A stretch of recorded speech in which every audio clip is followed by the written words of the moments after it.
All right, everybody, buckle up because today we're diving headfirst into some seriously spooky stuff. Should I be scared? You might be. We're tackling the Lantern of Hollow Creek, and let me tell you, this legend's got it all. A creepy old forest, a mysterious light, disappearances.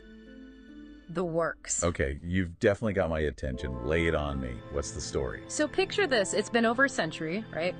Deep in the woods, people keep seeing this lantern just floating around. Just floating? What, like a ghost lantern or something? That's the idea. See, the story goes that this dad lost his daughter in the woods, totally vanished. He went searching for her and he disappeared too. Oh no, that's awful. And now the legend says it's his lantern that still wanders through the trees, forever searching for his little girl.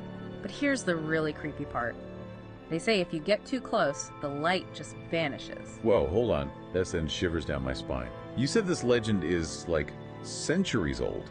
Where on earth do we even begin to unravel something like Right. that? That's where your expertise comes in, right? We're talking about a story that's survived for generations, passed down through whispers and late-night campfire stories. Why do you think a story like this sticks around for so long? You know, it's fascinating. You hit the nail on the head with the campfire thing. This is a classic ghost story, sure. But what makes it so enduring is how it taps into those deep-seated human fears that have been around since, well, forever. I mean, dark, mysterious forests, missing children. Those are the ingredients for some seriously primal fear, wouldn't you say? Absolutely. It's like those fears are built into us. Yeah. And that vanishing light element. You mentioned before that you've come across similar things in other stories. Is that a common theme in folklore and mythology? It really is. And it often pops up in connection with something we call liminal spaces. Liminal spaces. Yeah, think of them as like thought thresholds, places where the line between the real world and something otherworldly gets blurry. Yeah. Forests, especially at night, often fit the bill. Crossroads, too. Even twilight can be considered a liminal space. Oh, wow, I get it. So the vanishing light in Hollow Creek could be a symbol for that blurry line between what's real and what might be supernatural. Exactly. And there are tons of stories from all different cultures that use light as a symbol for crossing over, for venturing into the unknown. Which makes the most recent detail about this legend even more chilling, to be honest. You know, the research you sent over mentioned that just last week, someone else went missing in Hollow Creek. I did see that. And guess what they were looking for? Don't tell me. The lantern. Yep.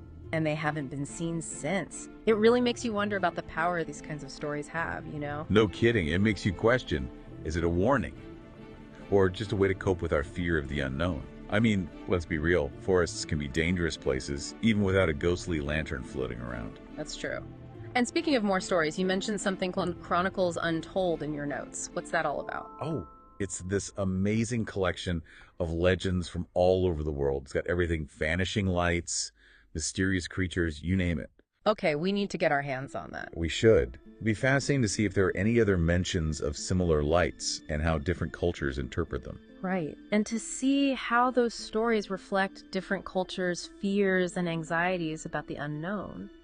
But it makes you wonder, you know, why are we so drawn to these stories in the first place? Why do they resonate with us so deeply? That's the million-dollar question, isn't it? Right. Maybe it's because deep down we're all a little afraid of the dark, the unknown. And stories like The Lantern of Hollow Creek, they remind us that it's okay to be scared. They remind us that some mysteries are never meant to be solved. You know what? That's a very good point. So maybe it's not about finding out if the lantern is real or not. Maybe it's about acknowledging that there are things out there, things we may never fully understand, and that's okay. Exactly. It's about respecting the mystery. So to our listeners out there, we pose this question. What would you do? Would you walk into those woods with the fog swirling around you, searching for a glimpse of that elusive light?